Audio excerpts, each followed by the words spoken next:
Canada is compelled to create business leaders who can slip seamlessly between business and technology. A program like BTM enables you to bridge the gap between businesses and the technology that is required to move them forward.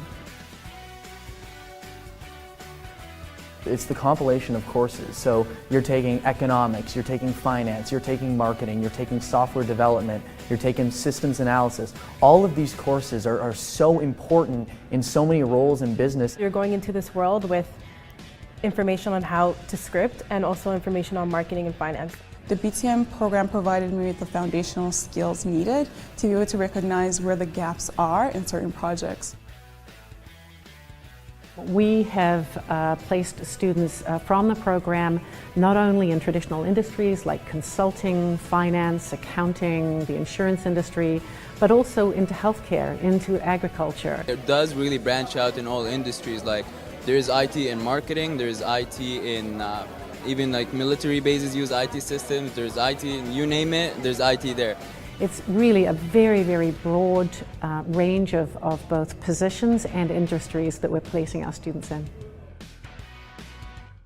The options are limitless once you graduate or look for a co-op opportunity. It's like a program that's made for students to be much more adaptive to the new jobs that are coming. I think the real question is, why wouldn't you choose to study a BTM talent program? It's good for long-term career opportunities. I think we are producing graduates now who are fitting a big gap in the marketplace, and not just in one industry, across all industries.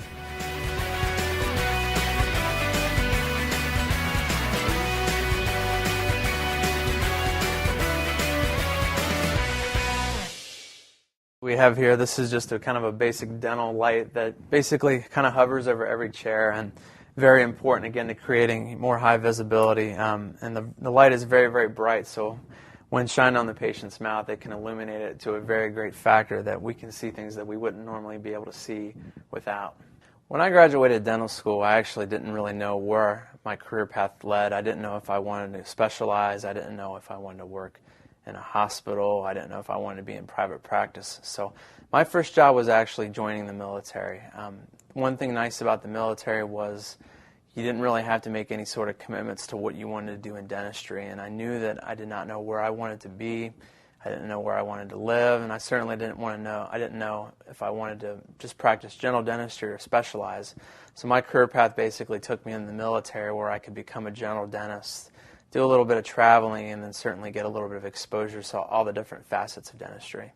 Once I left the military, I decided that I wanted to go into private practice. I wanted to basically have my own business. I wanted to be able to get in a situation where I could set my own hours. I would determine my earning potential. I certainly wanted to be the one that dictates my vacations.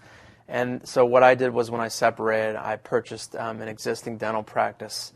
And it's from there that I basically started to build a practice of my own, that I could kind of set, all my priorities straight and kind of get the business to how I wanted it to run.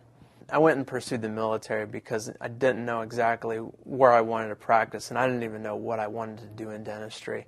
My opportunity to practice in the military gave me exposure to a lot of different disciplines of dentistry, and also put me in scenarios that were much different than you'd see in a private practice outcome. So for me, it was just an issue of getting some more experience and exposure to kind of guide me into what kind of dentist that I wanted to be. In the military, certainly, we primarily deal with people that deploy and go to war. So certainly the treatment scenarios that we can present to them are much different than in private practice, because there's a lot more limitations. For example, someone who may need something really complicated that's cosmetic, they may not necessarily have time to get something like that because of their availability. Where in private practice, basically the sky's the limit. You can do whatever you want to do, or whatever the patient wants to do. So in terms of flexibility, there's a lot less flexibility in the military as far as the treatment options you can present, and basically the access and availability to care. Certainly, where you practice is going to dictate, what kind of dentistry you can provide. So practicing in Nashville, Tennessee versus maybe doing dentistry in Iraq is going to be a lot different as far as the dentistry that you can do on a patient.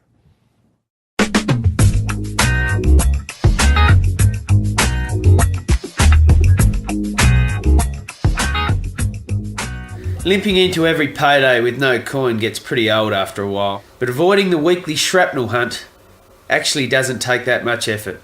First, add up everything you make each month. Then, get down everything you spend. You'll be surprised where your pennies are going.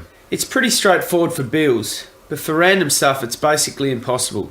So just for a week, pull out your phone every time you buy something and make a note. Pretty quickly you'll work out where you're leaking coin, mostly on stuff that's completely ridiculous. So separate your expenses into 3 groups.